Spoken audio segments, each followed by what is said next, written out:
विद्यार्थियों, संगम आईएएस में आपका स्वागत है। मैं हूं आपका एजुकेटर शिवम सिद्धार्थ। और मैंने 4 दिन पहले जब मैं यूपी टीजीटी पीजीटी का जब बैच मैंने स्टार्ट किया था, तो उसी समय मैंने आप लोगों से कहा था कि आप लोग निश्चिंत होकर अपने तैयारी करिए।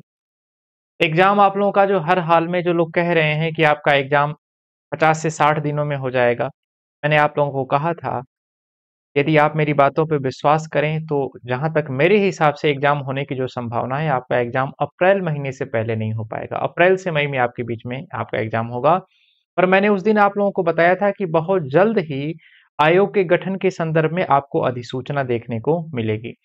और जैसा कि आप देख रहे हैं कि उत्तर प्रदेश, एक मिनट, उत्तर प्रदेश उत्तर प्रदेश शासन उच्च शिक्षा अनुभाग 5, यहाँ पे संख्या लिखा हुआ है लखनऊ, और दिनांक 13 दिसंबर 2023। आज का दिनांक आप देख सकते हैं। आज ही अधिसूचना क्या की गई है, जारी की गई है। यहाँ पे अधिसूचना आप साफ साफ देख सकते हैं।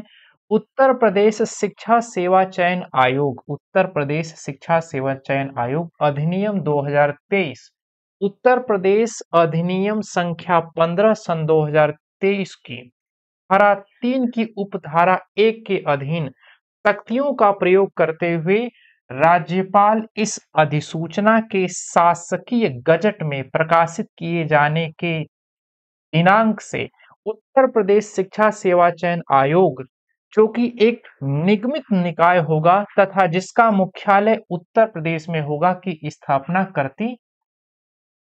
जैसे ही राजपत्र में प्रकाशित होगा, इसके बाद मान लिया जाएगा कि आपका जो माध्यमिक सेवा चयन बोर्ड जो है, यह अब उत्तर प्रदेश शिक्षा सेवा चयन आयोग के रूप में क्या हो गया, परिवर्तित हो गया।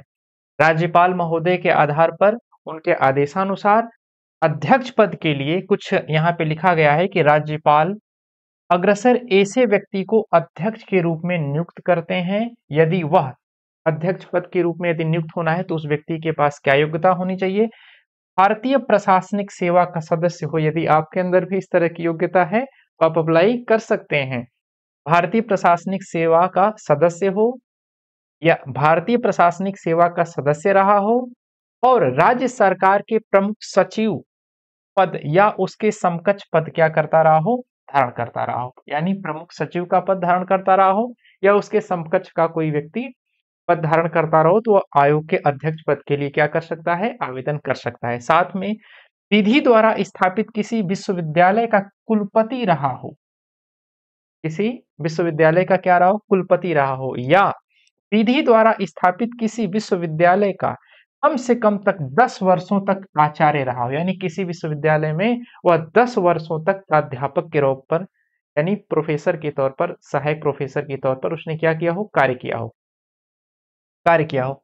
और जिसके पास कम से कम 3 वर्ष का प्रशासनिक अनुभव हो, ऐसे व्यक्ति को हम अध्यक्ष पद के लिए क्या करेंगे, नियुक्त करेंगे। ये तो अध्यक्ष पद के लिए योग्यता हो गई।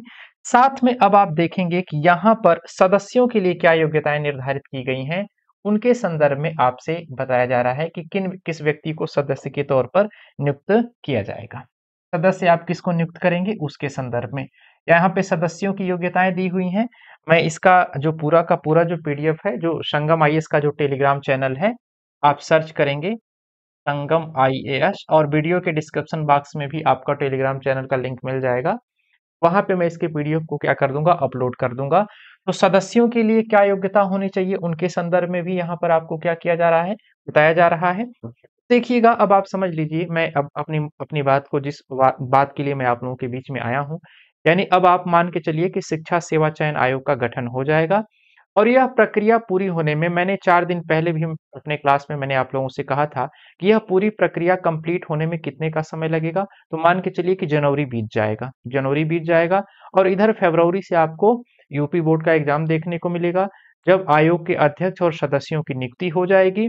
नियुक्ति होने के बाद पेपर क्या किया जाएगा, बनाया जाएगा। यानी पेपर ऊपर निर्मित करने में लगभग मार्च का महीना आपका क्या हो जाएगा, बीत जाएगा। यानी मार्च के बाद एक तरह से देखा जाए तो अप्रैल या मई तक आप लोगों को टीजीटी पीजीटी की वैकेंसी, जो आपका ये जो सॉरी टीजीटी पीजीटी का एग्जाम है, यह आपको होने की प्रबल संभावना है। प्रबल संभावना की मैं क्या कर रहा हूँ, बात कर रहा हूँ। साथ में यह भी हो सकता है, जहां तक मुझे संक्षिप्त जानकारी जो प्राप्त हो रही है, अब ये जो टीजीटी, पीजीटी की जो वैकेंसी है, ये नियमित कर दी जाएगी, जैसा कि बिहार में किया गया है। चाहे भले सीटें कम आएँ, लेकिन वे नियमित रूप से क्या होती रहेंगी, आती रहेंगी। जैसे लोक सेवा आयोग के द्वारा जैसे पीसीएस हो गया, इसकी वैकेंसी आती है, तो ठीक उसी तरह से इसके भी पैटर्न पर इसको लाए जाने का क्या किया जाएगा, प्रयास किया जाएगा, जिससे जो प्रतियोगी छात्र जो हैं, वे हताश और वे निराश ना हों। भई आप देख रहे हैं कितना लंबा अंतराल हो जा रहा है, 3-3 साल, 4 साल बाद एग्ज़ाम हो रहा है। इससे प्रतियोगी कुंठित हो रहे हैं, तो शुभ संकेत हैं और मैं आप लोगों से यही कहूँगा कि अब आप लोग पूरे मनोयोग से लग जाइए, क्योंकि 4 महीने ढंग से पढ़ लेंगे, तो आने वाला आपका जो 40 साल होगा, वह बेहतर होगा। Thank you so much.